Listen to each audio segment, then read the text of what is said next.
အားလုံးပဲမင်္ဂလာပါဒီနေ့ကျွန်တော်စနေနေ့မှာကျွန်တော်ကြိုက်ပွဲစဉ်ရွေးချယ်ပြီးသုံးသပ်ပေးပြမနေ့ကတော့တောက်ကြနေဘရာသာကျွန်တော်ပြောတဲ့အတိုင်းပဲဇုံဘော်တွေပေးတယ်မနေ့ကဆိုလို့ရှိရင်ဒီဟောပေါ့ဒီအင်နာမီလန်ဆိုတဲ့တိုင်းပဲဘရာသာတို့နော်မနေ့ကဇုံဘော်ပေးသွားတယ်တောက်ကြနေတွေ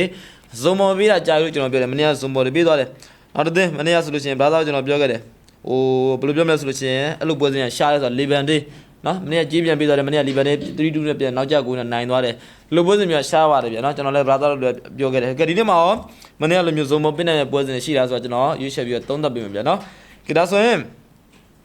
ဒီနေ့ဘယ်ပွဲစဉ်ရှိလဲဆိုပရီးမီးယားလိမှာအစောပွဲစဉ်ရှိတယ်ဝမ်ဆန်နာလန်တို့နော်နောက်ပြီးတော့ဒီပေါ့ဒီဘန်လေးစပါဖူဝမ်ဘရိုက်တန်ပရီးမီးယားလိပွဲစဉ်တော့ကျွန်တော်အဓိကသုံးသပ်ပေးပြီဗျာနော်အစောပွဲစဉ်တွေကကျွန်တော်စပြီးသုံးသပ်ပေးမယ်ဝမ်နဲ့ဆန်နာလန်ပွဲစဉ်နဲ့ဒီပွဲစဉ်စပြီးကျွန်တော်သုံးသပ်ပေးမယ်လက်ရှိမှာကျွန်တော်တို့ဝမ်ကပေးတဲ့ဈေးတန်းကနှလုံးပြား30ရှုံးလောက်ပေးထားတယ်sorry ပါ level ပြား30ရှုံးလောက်ပေးထားတယ်ဒါဝမ်ပေးတဲ့ဈေးတန်းကျွန်တော်ပြောပြပေးတာเนาะကိုပေါင်းကနှလုံး60ရှုံးကြီးလောက်ပေးရဆိုတော့ဒီလက်ရှိဟိုဒီနေ့ရာဒီဆန်နလန်းဆိုတော့ဒီနေ့ရာဒီမှာတက်လာတဲ့အတင်းဒါပေမဲ့ကျွန်တော်တခုပြောချင်တာကဝမ်ကစားခဲ့တဲ့ပွဲစဉ်တွေကိုသွားကြည့်လိုက်အရှုပ်6ပေါ်9နဲ့အနေထားမျိုးတွေဆိုရင်3လုံးပလက်3လုံးမိုင်းနားရီတောင်ဖောက်တဲ့အနေထားမျိုးတွေရှိခဲ့ဘူးတယ်ဒါဝမ်ရဲ့ဟိုရက်လက်ကိုပြောပြပေးတာเนาะဟိုဒီနှလုံးပြား60ရှုံးကြီးကဆန်နလန်းဈေးတန်းလားအဲ့ဒါပဲကျွန်တော်စဉ်းစားတယ်ဘာလို့လဲဆိုတော့ဒီနေ့ရာဒီဆန်နလန်းကစားတဲ့ပွဲစဉ်စပြီးတော့ကြည့်လိုက်ကိုပေါင်းကြီးမှာဆိုလို့ရှိရင်နှလုံးအပြည့်ရှုံးကြီးဆိုတာအပြင်းဆုံးကြီးပဲเนาะနှလုံး50ရှုံးကြီးဒါပုံမှန်ပဲလီယူနိုက်တက်တို့ဆန်နလန်းတို့ဘန်လီတို့ပြောမှဆိုရင်ဟိုတက်နဲ့လိုက်အတင်းတွေဖြစ်ပေမဲ့လည်းသူတို့ဖောက်တဲ့ဈေးတန်းတွေကျွန်တော်ပြောပြပေးရเนาะဒီနေ့မှာဝမ်ကကိုပေါင်းကြီးကနှလုံးပြား60ရှုံးကြီးဆိုတော့ကျွန်တော်ဆန်နလန်းဈေးတန်းလားလို့ကျွန်တော်ထင်ခဲ့တယ်ဒီပွဲစဉ်လေးကျွန်တော်စပြီးရွေးချယ်သုံးသပ်ပေးမယ်brother တို့ဘယ်လိုမြင်လဲ brother တို့မြင်တဲ့ချက်လောက်ကျွန်တော်လည်းမှတ်ပေးကောင်လောဆယ်မှာဝဟန်နောက်ဆုံးကစားတဲ့ပွဲစဉ်စပါးနဲ့ကစားတဲ့ပွဲစဉ်တော့ဂိုးပေါင်းကြီးက3လုံးပလက်ဖောက်တာ3လုံး50နိုင်ကြီးဖောက်တာအဲ့တော့ကျွန်တော်ကိုယ်တိုင်ဂိုးပေါ်ရွေးချယ်ပေးခဲ့တာပရီးမီးယားလိမှာအဲ့တော့2ပွဲလားမသိဘူး6ပွဲ9ပွဲလောက်ရှိတာ2ပွဲပဲဂိုးပေါ်တယ်ဒီဝဟန်ပွဲစဉ်နောက်တစ်ပွဲရှိသေးတယ်ဒီ2ပွဲပဲဂိုးပေါ်တယ်ဝဟန်နောက်မှလည်းဒီစပါးနဲ့ပွဲစဉ်တော့ပြားဒီ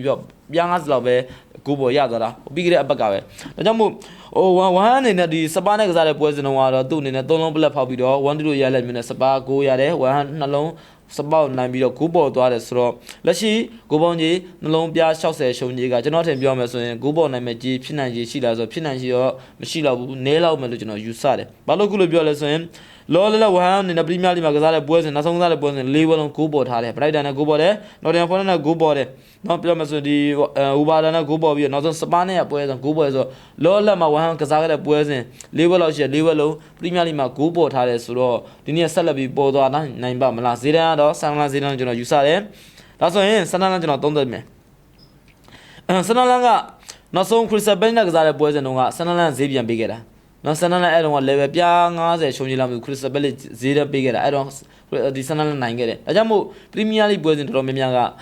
ဒီပေါ့ဈေးတန်းရကြည့်မယ်ဆိုရင် brother အနေနဲ့ဟိုတကယ်တမ်းတချို့ဘူဂီတွေပေးတဲ့ဈေးတန်းမျိုးပေးတယ်ပေးတဲ့ဟိုအသင်းတွေပေးပြီးအောင်တဲ့အနေထားမျိုးအောင်တာတွေများတယ်ဒါကြောင့်မို့ကျွန်တော်ဟိုဈေးတန်းနဲ့ပဲကြည့်ပြီးကျွန်တော်သုံးသပ်ပေးချင်တာဒါကြောင့်မို့ဒီဆန်နလန်နဲ့နောက်ဆုံးသားတဲ့ပွဲစဉ်တိုင်းမှာခရစ်စပယ်လေးကို level အင်္ဂုမှာပြား90ရှုံးကြီးလောက်ဈေးတန်းဖောက်ပြီးတော့200နဲ့ပြီးတာဆိုတော့ဒီပွဲလက်ရှိအနေထားကြည့်မယ်ဆိုလို့ရှိရင်ဆန်နလန်မကောင်းဘူးကောင်းတယ်နောက်ဆုံးသားတဲ့ပွဲစဉ်3ပွဲစလိုက်မှာဆိုရင်စပါးနဲ့ပွဲစဉ်တစ်ပွဲလောက်ပဲဟိုဂိုးအောက်ခဲ့တာပဲရှိတယ်ဒီဘရက်ဖုန်းနဲ့ပွဲစဉ်မှာ3-0နဲ့သူအဝေးကွင်းရရှုံးတယ်ဂိုးပေါ်တယ်ခရစ်စပယ်လေးမှာ2-1နဲ့သူနိုင်တယ်ဂိုးပေါ်တယ်ဆိုတော့လောလက်ရအနေထားကြည့်မယ်ဆိုရင်ဝဟန်လည်းကောင်းတာရှိဝဟန်လည်းကောင်းတဲ့ရလက်တွေရှိလို့ဆန်နလန်လည်းကောင်းတဲ့ရလက်ရှိတယ်ဒါပေမဲ့ဂိုးပေါ်တာတွေများနေတယ်ဂိုးပေါ်တာတွေများနေအလျောက်ဒီနေ့မှာဂိုးဆက်မပေါ်နိုင်တော့ဘူးလားလို့မေးမယ်ဆိုရင်နှစ်သင်းနဲ့ဖက်လုံးလက်ရှိကစားတဲ့အနေအထားမျိုးကအိမ်ဝင်းဖြစ်ပါစေအိုးဝင်းဖြစ်စေဂိုးတွေကပေးနေရတယ်ဒါကြောင့်မို့ဂိုးပေါ်နိုင်ခြင်းထက်ရှိလားလို့မေးမယ်ဆိုရင်ပြောလို့မရဘူးထပ်ပြီးတော့ရှိသွားနေတယ်ဒါပေမဲ့ကိုဒီဘယ်လိုပြောမလဲဆိုလို့ရှိရင်ဘော်ဒီကြီးနဲ့ဂိုးပေါင်းနဲ့ပြန်သုံးသပ်မယ်ဆိုလို့ရှိရင်ဒီနေ့မှာ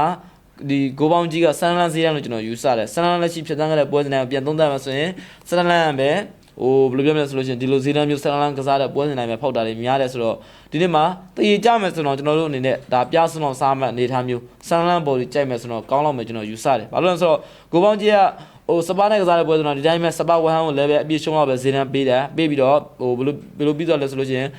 ဒီပေါ့1-2လို့ရလိုက်မယ်နော်1 9ရတက်ပြီးတော့1-2ရမယ်နော်ဂိုးပေါင်းကြီး3လုံးပလက်ပေးပြီးဂိုးပေါ်သွားတယ်ဆိုတော့ဒီနေ့နေတာဒီဈေးတန်းနဲ့ပြန်သုံးသပ်မယ်ဆိုလို့ရှိရင်ဆန်နလန်ပဲနိုင်တော့ကတ်နိုင်တော့မှအနေထားမျိုးကျွန်တော်ယူဆတယ်ဂိုးပေါ်နိုင်တော့မေးမယ်ဆိုရင်ပြောလို့တော့မရဘူးကျွန်တော်ကတော့ဆန်နလန်900အတွက်တယ် brother ဆန်နလန်900အတွက်တဲ့ကြောင့်လက်ရှိအနေထားလဲဂိုးပေါင်းကြီးက ဆန္ဒဈေးတန်းဖြစ်နေတဲ့အတွက်ကြောင့်ဆန္ဒကိုရဖို့ရခိုင်လုံးများတယ်ဝမ်းဘက်ကကိုရရှိခဲ့မှဆိုတော့ဆန္ဒဘက်ကကိုပြန်ရဖို့ရခိုင်လုံးပုံများပါတယ်ဗျာနော်ဆန္ဒဘော်ဒီပဲကောင်းပါတယ်ဗျာကဲဒါဆိုရင်နောက်တော့နောက်တော့ဘွဲကဘယ်ပွဲစဉ်လဲဆိုလို့ရှိရင်ဖူဝါနဲ့ bright တန်ပွဲစဉ်ဒီပွဲစဉ်နဲ့ကျွန်တော်သုံးသပ်ပေးမယ်လက်ရှိမှာ body ရဲ့ level ပြောင်းခွာကြည့်ကိုပေါင်းချင်းသုံးလုံး plate ကြီးဖောက်ထားတယ်ဖူဝါက bright တန်ဆိုကြရန်ရှင်းကြည့်မယ်ဆိုလို့ရှိရင်တော့ bright တန်ဆိုတော့လေ brother တို့အမြင်မဲ့ပြီးခဲ့တဲ့ရာသီတွေကသူမကောင်းဘူးကောင်းမနဲ့အသင်းမဲ့ဖူဝါဆိုတာကတစ်ချက်ကြာရင်ကြောင်ပြောက်တတ်တယ်ကြောင်ပြောက်တတ်တယ်ဘယ်လိုမျိုးလဲဆိုလို့ရှိရင်တစ်ချက်ကြာရင်သူ့အနေနဲ့ဟိုကတ်ပြီးတော့ဟိုရှုံးတာရှိတယ်နောက်ဆုံးကစားတဲ့ပွဲစဉ်အောင်နဲ့ Leeds United လို့အသင်းမျိုးကို 1-0 ရလိုက်မှနဲ့ကတ်ပြီးရှုံးတာ Leeds United ဆိုတာဒီနေ့မှာတန်းလာတဲ့အသင်းเนาะဒီနေ့မှာတန်းလာတဲ့အသင်းကိုပြောမယ်ဆိုလို့ရှိရင်ဟိုဒီနေ့တန်းလာတဲ့အသင်းမကောင်းဘူးလားဆိုကောင်းတယ်ကောင်းဒီကစားတဲ့ပွဲစဉ်ထဲမှာဆိုဆန္ဒတသင်းလောက်ပဲကောင်းတာဘန်လေးတို့ Leeds United ဆိုတာကပြောမယ်ဆိုလို့ရှိရင်တကယ်တမ်းဟိုဖူအန်နေနဲ့ကန်ခဲ့မယ်ဆိုတော့နိုင်လို့ရတယ်ဒါပေမဲ့ဖူအန်ဆိုတာကတစ်ချက်ကျန်ကြောင်ပြောက်တာဆိုအဲ့ဒါပြောတာเนาะဒါပေမဲ့ဒီနေ့မှာ Brighton တို့အသင်းမျိုးကို level ပြောင်းသွားခြင်းပေါက်ထားတယ်ဆိုတော့အရင်ရလက်ကိုကြည့်မယ်ဆိုရင်အရင်ရလက်ကောင်းတယ်နောက်ဆုံးစားတဲ့ပွဲစဉ်တစ်ပွဲလောက်ပဲသူဈေးတန်းကျခဲ့တာအရင်ရလက်ဆိုရင် share ကို2-1နဲ့နိုင်တယ်လေဘာဘူး2-2နဲ့ဟိုဒီဟိုတေးကြပြီးဈေးတန်းရနိုင်တယ်နောက် Crystal Palace ကို1-1နဲ့သူ့အနေနဲ့ဒီအဝေးကွင်းကနေတေးကြပြီးဈေးတန်းရနိုင်ခဲ့တယ်ဆိုတော့အရင်9ဘွဲ့ရှောက်ပြီးတော့သူဈေးတန်းနဲ့ဆွတ်အောင်ခဲ့တာဒီနောက်ဆုံးစားတဲ့ Leeds United ပွဲစဉ်တစ်ပွဲလောက်ပဲသူကျခဲ့တာဆိုတော့ဒီနေ့ပြည့်တဲ့ level ပြောင်းသွားကြတယ်ပေးပြောပါတယ်ဗျာနော်တကယ်တမ်းသူနဲ့ရလက်ကြီးစိုးရတော့မရှိဘူးနောက်ဆုံးကစားတဲ့ပွဲစဉ်တစ်ပွဲလောက်နဲ့တော့ဟိုအဲ့လောက်ကြီးစိုးရတယ်လို့ပြောလို့မရဘူး Brighton ကိုကျွန်တော်ပြန်ကြည့်မယ်Brighton ပြန်သုံးသပ်မှာဆိုရင် Brighton လည်းကစားတဲ့ပွဲစဉ်မှာရှုံးပွဲတော့မရှိဘူးနောက်ဆုံးကစားတဲ့ပွဲစဉ်9ဘွဲ့6ဘွဲ့လောက်မှာဆိုလို့ရှိရင်ရှုံးပွဲမရှိဘူးသေနဲ့အနိုင်နဲ့ပဲသူကကျင်းတယ်ဆိုတော့တကယ်တမ်းကစားမှဆိုရင်ကစားပြောပါတယ်ဘယ်လိုကစားပြောလဲဆိုရင်လက်ရှိအနေထားကလက်ရှိအနေထားကဖူဝမ်လည်းသိပ်ပြီးတော့စိုးစိုးဝါးရက်လက်လို့မရှိဘူး Brighton လည်းစိုးဝါးရက်လက်မရှိဘူးအစင်စရာကိုကြည့်မယ်ဆိုရင်လည်းဖူဝမ်7Brighton အဆင့်7အငိုးဝကအာတာကြောင့်ဈေးပေးမယ်ဆိုရင်တော့မဖူဝါအနေနဲ့လက်ရှိမှာ level 10ရှုံးကြီး level 20ရှုံးကြီးဒီလောက်ပဲစီးတန်းအရာဟိုဘယ်လိုပြောမလဲဆိုလို့ရှိရင်ဖောက်မှတ်အနေထားမျိုးပဲရှိရဒါပေမဲ့ရက်လက်ပိုင်းကကြည့်မယ်ဆိုလို့ရှိရင်တော့ဘယ်ကပိုကောင်းလဲမေးမယ်ဆိုလို့ရှိရင်ကြည့်အောင်တာများတာတော့လက်ရှိလောလောဆယ်မှာဖူဝါကကြည့်အောင်တာပိုများနေတယ်ဖူဝါကနောက်ဆုံးကစားတဲ့ပွဲစဉ်တစ်ပွဲလောက်ပဲသူ့အနေနဲ့ဈေးတန်းကျခဲ့တာပဲရှိတယ်ဒီရက်ချင်းကစားတဲ့ပွဲစဉ်တိုင်းကပရီးမီးယားလိဂ်မှာကြည့်အောင်နိုင်ခဲ့တဲ့ဒီပေါ်ကြေးတဲ့အောင်ခဲ့တာတော်တော်လေးများတယ်Brighton ပြန်သုံးသပ်မှဆို Brighton အနေနဲ့လောဆယ်မှာကြည့်အောင်လာလို့မေးမယ်ဆိုရင်အောင်ခဲ့တာတော့ရှိရဒါပေမဲ့ဒီဖူကတော့မကောင်းကျွန်တော်ကတော့ရက်လက်ပိုင်းနဲ့တူတယ်အစင်စရာလည်းတူတယ်ဒီလိုရက်လက်ဒီလိုအနေထားမျိုးမှာဟိုရွေးချယ်ရမယ်ဆိုရင်အိမ်ဝင်လောက်ပဲအားပေးခြင်းတယ်ဘာလို့လဲဆိုတော့ဈေးနဲ့ရကြည့်မယ်ဆိုရင် level ပြန်ခွာကြည့်ကစားမယ်ဆိုရင်ကစားပြောတဲ့သုံးလုံးပလက်ဖောက်တဲ့အနေထားမျိုးပြန်သုံးသပ်မယ်ဆိုရင်တော့မနဲ့ဒါရက်လက်ပိုင်းနဲ့တူတဲ့အစင်စရာနဲ့ထောက်ဖြစ်နေတဲ့အတွက်ကြောင့်အိမ်ဝင်ရဲ့အာသာကြောင့်ပို့ပြီးတော့ဟိုဘယ်လိုပြောမလဲဆိုရင်အနိုင်ရက်လက်ပေါ်ဆောင်နိုင်လိမ့်မယ်လို့ကျွန်တော်ယူဆပါတယ်ဗျာနော်ပူအန်နဲ့ Brighton ပွဲစဉ်ကတော့ပူအန်ဘက်နေတာကောင်းပါတယ်ဗျာ brother အနေနဲ့Leeds United ကိုရှုံးနေတာတော့ရှုံးနေတာပဲဒီရဲ့ရင်ပိုင်ဆိုင်ထားတဲ့ရလက်တွေပြန်သုံးသပ်မယ်ဆိုလို့ရှိရင်ဖူဝမ်အနေနဲ့ဒီနေ့မှလည်း Brighton ကိုအသင်းမျိုးကိုပြန်ပြီးတော့အိမ်ခွင်းမှာအနိုင်ယူသွားနိုင်ပါတယ်ဗျာနော်သူကလည်းတကယ်အသင်းကြီးနေလည်းဖူဝမ်အနေနဲ့တွေ့ခဲ့တဲ့အနေအထားမျိုးပြန်သုံးသပ်မယ်ဆိုရင်တုံဘာမှမဟုတ်တဲ့ဟိုဘယ်လိုပြောမလဲဆိုလို့ရှိရင်အသင်းနဲ့ဆိုရင်ကြောင်ပြောက်တယ်တကယ်နဲ့သူ့ထက်ဟိုအင်အားကြီးတဲ့အသင်းတွေသူတော်တော်လေးကိုဟိုဘယ်လိုပြောမလဲဆိုလို့ကမ်းမဲ့အသင်းတွေဆိုရင်ဖူဝမ်အနေနဲ့ဟိုတော်တော်လေးကောင်းတဲ့အနေအထားမျိုးရှိတယ်ဒါကြောင့်မို့ဟိုရလက်ပိုင်းနဲ့တူတဲ့အစင်စရာလက်တူနေတဲ့အတွက်ကြောင့်အိမ်ငွေအာတာချက်ကပဲပိုကောင်းပါတယ်ဗျာနော်ဖူဝမ် body ပဲကျွန်တော်ကြိုက်ပါတယ်ဗျာကြဒါဆိုရင်ကျွန်တော်စုစုပေါင်း2ပွဲ3သက်ပေးခဲ့ပြီနောက်ဆုံးပွဲစဉ်ကအသင်းကြီး2သင်းရှိရပလာတာတို့မန်စီးနဲ့ဥပါနာပွဲစဉ်ရှိသလိုဒီလီဗာပူးနဲ့ဘုံမပွဲစဉ်ရှိရညနေပွဲစဉ်လည်းပဲကျွန်တော်3သက်ပေးတော့မယ်ဘာလို့ဆိုအစောပွဲစဉ်တွေကကျွန်တော်3သက်ပေးတာ2ပွဲရှိသွားပြီဆိုတော့လီဗာပူးနဲ့ဘုံမပွဲစဉ်လည်းပဲကျွန်တော်နောက်ဆုံးအနေနဲ့3သက်ပေးမယ်တခြားပွဲစဉ်တော့ရှိတယ်စပိန်လာလီဂါတို့ဂျာမန်တို့เนาะဒီပြည်သစ်လီဂူတို့ပြောမှဆို ACC တို့ပွဲစဉ်တွေ share ပဲဒီနေ့မှာစနေနေ့ကအဆုံးဆုံးပဲပွဲစဉ်အနေနဲ့ပြန်သုံးသပ်မယ်ဆိုရင်ဒါပေမဲ့ကျွန်တော်မောင်းကအနေနဲ့ပဲကျွန်တော်ဒီ channel မှာတင်ပေးမယ် Telegram channel နဲ့ Viber channel မှာယူကညီကိုတွေကကျွန်တော်လက်ရှိသုံးသပ်ပေးတဲ့ဗီဒီယို comment ထဲမှာ Telegram channel လေးကျွန်တော် Viber channel လေးရှပေးထားတယ်ဒီလေးကနေဝင်ပြီးတော့ channel join ထားပေးနိုင်တယ်နောက်တစ်ခု TikTok ညီကိုတွေကျတော့ TikTok profile ရဲ့အောက်မှာ link ရှိတယ် brother တို့ဒီ channel လေးရှိတယ်ဒီ channel လေးမှာဝင်ပြီးတော့ဟိုကျွန်တော်ရဲ့ channel join ပေးထားနိုင်ပါတယ်ဗျာနော်မနေ့ကတော့ကျွန်တော်30ချက်လေးပဲတင်ခဲ့တယ်ပွဲစဉ်မတင်ဘူးမနေ့တောက်ကြနေဒီ YouTube မှာတို့ TikTok မှာတို့30ချက်လေးပဲကျွန်တော်ဒီ link မှာတင်ပေးခဲ့ပါလားဗျာဘာလို့လဲဆိုတော့ပွဲစဉ်ကလည်းနည်းတယ်မနေ့ကျွန်တော်ရွေးချယ်ပေးတဲ့ပွဲစဉ်တွေကလည်းဟိုတချို့ညီကိုနဲ့ဆိုလို့ရှိရင်အကြိုက်ရှင်းတော့တူသွားနိုင်တယ်လို့တချို့ညီကိုဆက်ညင်မဲ့ဖြစ်သွားနိုင်တော့ပွဲနဲ့တော့ကျွန်တော်မတင်တဲ့သဘောမျိုးပါဗျာနော်ဒီနေ့မှာတော့အကောင်းဆုံးဖြစ်အောင်ရွေးချယ်ပြီးကျွန်တော်ဆက်လက်ပြီးတင်ပေးသွားမယ်နောက်တစ်ခုကျွန်တော်ပြောချင်တာကbrother အနေနဲ့ဒီ online ပေါ်ကနေဟ ဘလုံးပွဲကစားချင်တာပဲဖြစ်နော်ဘလုံးပွဲတွေကြည့်ချင်တာပဲဖြစ်တချို့ဆိုရင်အရင်တော့ဆိုရင်ဘလုံးပွဲကြည့်ဖို့တော့ခက်ခဲတယ်လက်ပိတ်ဆိုင်တွေပါသွားကြည့်ရအနေထားမျိုးဒါကြောင့်မို့ဘလုံးပွဲဒီကြည့်ဘလုံးပွဲအကောက်ဖွင့်လိုက်ပြီဆိုတော့ဘလုံးပွဲအစားတိုက်ရကြည့်လို့ရတဲ့အနေထားမျိုးလက်ရှိခေတ်ကဒါကြောင့်မို့ဒါတော့လက်ရှိဒီမှာဘလုံးပွဲကစားချင်တာပဲဖြစ်ဒီဘလုံးပွဲကြည့်နေတာဖြစ် online မှာအကောက်ဘလုံးကောက်ဖွင့်ပြီးကစားချင်လို့ရှိရင်ကိုစံကိုယ်တိုင်ငွေကြေးအာမခံပြီးတော့ကြော်ညာပေးနေတဲ့ကုမ္ပဏီရှိတယ်ဒီကုမ္ပဏီမှာတက်ရောက်ပြီးဘလုံးကောက်ဖွင့်ပြီးတော့ကစားလို့ရတယ်အနည်းဆုံးမြန်မာဝင်9000ကျပ်ကနေတော့ဒါမဲ့ငွေသွင်းကစားရမယ်ဒါမဲ့ဘလုံးပွဲတိုက်ရကြည့်လို့ရမယ်ပြီးလို့ရှိရင်ဒီဘလုံးပွဲစဉ်တွေအစားမောင်းဘော်ဒီအစုံကစားလို့ရမယ်ငွေကြေးပိုင်းနဲ့ပတ်သက်ပြီးတော့အာမခံပါတယ်ဗျာเนาะတကယ်လို့စိတ်ဝင်စားလို့တကယ်လို့ကစားခြင်းနဲ့ဆိုရင်တော့ကိုစံလက်ရှိသုံးသပ်ပေးတဲ့ဒီဗီဒီယိုရဲ့ comment ထဲမှာဘာရဖုန်းနံပါတ်တော့တက်ရဖုန်းနံပါတ်ရှာပေးထားတယ်ဒီကတစ်စင်ဆက်သွားပါဗျာเนาะဒါဆိုရင်နောက်ဆုံးပွဲစဉ်လေးကျွန်တော်သုံးသပ်ပေးမယ်လီဗာပူးနဲ့ဘုံမောက်ပွဲစဉ်လီဗာပူးကလောလောဆယ်မှာဒီယာတီစပြီဆိုတဲ့เนาะဒီနေ့ယာတီပေါ့ဗျာเนาะဒီနေ့ယာတီစပြီဆိုတဲ့ရက်လက်ကောင်းလာမိမ့်မယ်ဆိုလို့ရှိရင်ပို့ပေါ့ဒီသူကတစ်ချက်ကြံသူလည်းဆောနာကျွန်တော်ပြောသလိုပဲဖူဟန်လိုပဲကြောင်ပြောတဲ့အနေအထားမျိုးရှိတယ်ဘယ်လိုမျိုးလဲဆိုလို့ရှိရင်နိုင်တဲ့တင်းနေဆိုရင်မနိုင်ဘူးမနိုင်တဲ့တင်းဆိုရင်နိုင်တယ်ဈေးတက်ရကြည့်မယ်ဆိုရင်လည်းပေးတကယ်မိမိရပေးတဲ့ပွဲစဉ်လို့ဆိုမနိုင်တာများတယ်ပြလေးပေးတဲ့ပွဲစဉ်နိုင်တာများတယ်ဒါလီဗာပူးရဲ့လောလောဆယ်ရက်လက်ရှိမှာဘုံမောက်ကို1လုံး90နိုင်ကြီးဈေးနှန်းပေးတာဈေးနှန်းဖောက်ထားတယ်ကိုပေါင်းကြီးက3လုံး30ရှုံးကြီးဆိုတော့ဈေးနှန်းရကြည့်မယ်ဆိုရင်လီဗာပူးအနေနဲ့အဝေးကွင်းကဈေးနှန်းပြန်ဖောက်တယ်ဆိုတော့တကယ်တမ်းကြည့်မယ်ဆိုလို့ရှိရင်ဒါအသင်းနိုင်ကြီးလောက်ပဲကောင်းကောင်းပဲကျွန်တော်ယူဆလို့ရတယ်ဘာလို့လဲဆိုတော့တလုံး90နိုင်ကြီးပေးပြီးကိုပေါင်းကြီး3လုံးမိုင်းနာပြတဲ့အနေထားမျိုးလီဗာပူးအနေနဲ့ဘုံမောက်လိုသူမျိုးကိုစီးသီးတော့ဒါတော့မသွားနိုင်ဘူးကျွန်တော်ယူဆတယ်ဘာလို့လဲဆိုတော့လက်ရှိနေတာဘုံမောက်ဘက်ကကိုပါမျော်လင့်ပြီးတော့ပေးနေတဲ့အနေအထားမျိုးတကယ်တမ်းလီဗာပူးအနေနဲ့အသင်းနိုင်ကြီးလောက်ပ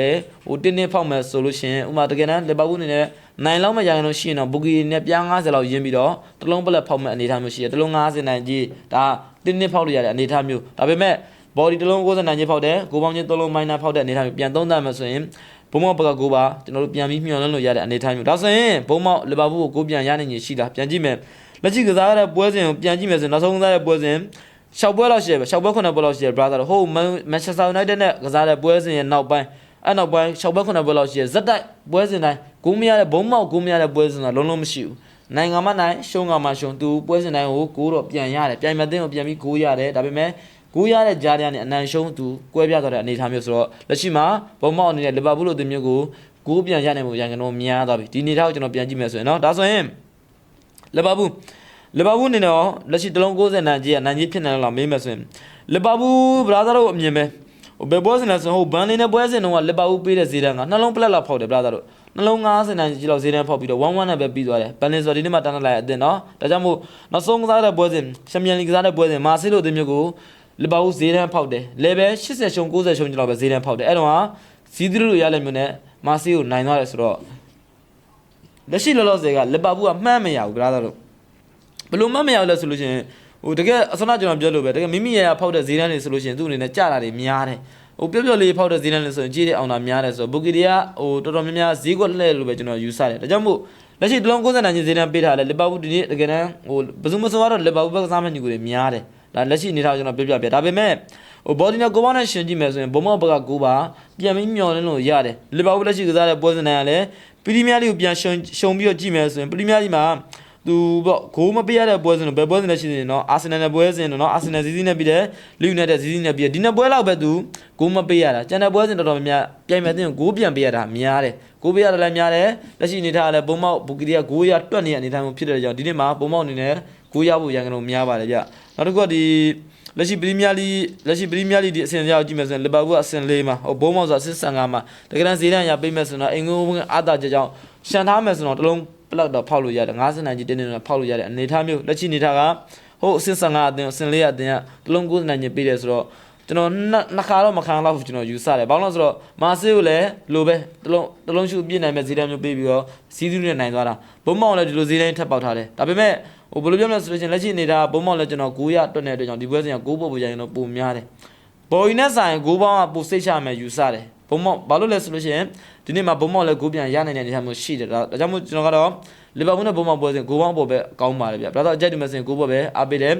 လီဗာပူးဇုံမော်ပေးတဲ့ပွဲစဉ်တွေရှိလားဆိုတော့ပရီးမီးယားလိအနေထားကိုပြန်သုံးသပ်မယ်ဆိုရင်လီဗာပူးဇုံမော်ပေးတဲ့ပွဲစဉ်ဆိုတာမရှိသေးဘူးဟုတ်ဘုံမနဲ့ကစားတဲ့ပွဲစဉ်တော့တန်းပဲကိုပေါင်းကြီးကြည့်မယ်ဆိုရင်သုံးလုံးတေးကြီးလောက်နေပါပဲဖောက်ပြီးတော့စီးသီးနဲ့ကပ်ပြီးတော့တဲ့အနေထားမျိုးဆိုတော့လက်ရှိပရီးမီးယားလိလီဗာပူးကစားတဲ့ပွဲစဉ်တိုင်းမှာဆိုရင်ဇုံမော်ပေးတဲ့ပွဲစဉ်ဆိုတော့တော်တော်လေးကိုရှားတယ်မရှိသလောက်ကိုရှားတယ်ဘယ်လိုလဲသူတကယ်လို့နှစ်သိန်းနှစ်ပတ်လုံးဂိုးမြိုင်မယ်ဆိုတော့လီဗာပူးဂိုးပေါင်း9တော့ဘော်ဒီကြီးကြတာများတယ်ဒါကြောင့်မို့ပြောလို့မရဘူး brother ဇုံပေါ်လဲလီဗာပူးပေးရင်ပေးသွားနိုင်တယ်တကယ်တမ်းတစ်ဖက်အသင်းဆိုတာလဲဘုံမောက်ဆိုတာလဲတကယ်တမ်းအဲ့လိုကြီးကောင်းတဲ့အသင်းတော့မဟုတ်ပါဘူးဗျလီဗာပူးတကယ်ရှေ့သမ်းမှန်တဲ့အချိန်နဲ့တိုးလို့ရှိရင်ဒီဘုံမောက်ဆိုတာလဲလီဗာပူးအနေနဲ့သူသွင်းတလောက်ရနိုင်မယ့်အနေအထားမျိုးဖြစ်ပါလာဗျာနော်ဇုံပေါ်ပေးတဲ့ပွဲစဉ်ဆိုတော့လက်ရှိအခုနောက်လာဆယ်မှာတော့ရှားနေတယ်လီဗာပူးဒါကြောင့်မို့ဒီပွဲစဉ်ကဇုံပေါ်လဲပေးရင်ပေးသွားနိုင်တယ်ဘယ်လိုမျိုးလဲဆိုရင်လီဗာပူးဘော်ဒီတို့လီဗာပူးဂိုးဘော်တို့ဒါမျိုးလဲဖြစ်ရင်ဖြစ်သွားနိုင်တယ်ဒါပေမဲ့ကျွန်တော်အားပေးတာတော့ဂိုးပေါင်းပေါ်ပဲပို့ပြီးအားပေးတယ်ဘော်ဒီကတော့လက်ရှိပေးတဲ့ဈေးတန်းကလည်းသူပရီးမီးယားလိမှာကစားနေတဲ့ရက်လက်နဲ့ရှင်းကြည့်မယ်ဆိုရင်တော့ဒီလောက်ပဲပေးတင်ပါလို့ထင်ပါတယ်ဗျာနော်ကဒါဆိုရင်ကျွန်တော်နောက်ဆုံးပွဲစဉ်ကတော့လီဗာပူးဂိုးပေါင်းပေါ်ပဲကြိုက်ပါတယ်ဗျာဘော်ဒီကြိုက်တော့လီဗာပူးဘော်ဒီပပလောက်ပဲကစားပါဗျာနော်ဂိုးပေါင်းတော့ကျွန်တော်ပိုကြိုက်ပါတယ်ဗျာကဒါဆိုရင်ဒီမှာကျွန်တော်စုပေါင်း3ပဲပေးခဲ့ပြီကျွန်တော်ဘော်ဒီတစ်ပတ်ကအပါဝင်ဗလာသားအနေနဲ့ကျွန်တော်မောင်းကတ်တွေကိုတကယ်လို့အကြိုက်တူရင်ကစားခြင်းနဲ့လိုချင်တယ်ဆိုရင်ကျွန်တော် channel မှာပဲတင်ပြတယ် YouTube တို့ TikTok တို့ဆိုတာကျွန်တော်ရဲ့30ချက်လေးပဲကျွန်တော်အများဆုံး3မိနစ်လောက်ပဲကျွန်တော်ရွေးချယ်ပြီး30ပြီးတာများပါတယ်ဗျာဒါကြောင့်မို့မောင်းကအပါဝင်ဘော်ဒီတစ်ပတ်ကလိုချင်တဲ့ညီကိုတွေကကျွန်တော်ရဲ့ channel ကို join ပေးထားပါပြီးကြတဲ့ဒီအပတ်ထဲဆိုရင်ကျွန်တော်မောင်းကလည်းတကယ်ပေါက်သလိုဘယ်လိုပြောလဲဘော်ဒီပွဲကောင်းတွေလည်းအကောင်းဆုံးဖြစ်အောင်ကြိုးစားပေးထားပါလေဗျာဒါကြောင့်မို့ဗလာသားအနေနဲ့အကြိုက်တူရင်ကစားလို့ရအောင်လို့ကျွန်တော် channel တော့ join ပေးထားပါဗျာနော် TikTok ညီကိုတွေကကျွန်တော် TikTok ဒီ profile အောက်မှာ link ရှိသလို YouTube ညီကိုတွေက YouTube ကျွန်တော် comment ထဲမှာကျွန်တော် channel link နဲ့ရှပေးထားပါတယ်ဗျာဒီကနေဝင်ပြီးတော့ join ထားနိုင်ပါတယ်ဗျာနော်ကြဒါဆိုရင်အားလုံးပဲကျေးဇူးများတင်ပါတယ်ဗျာကျွန်တော်တို့နောက်နေ့မှပြန်ဆုံကြမယ်နော်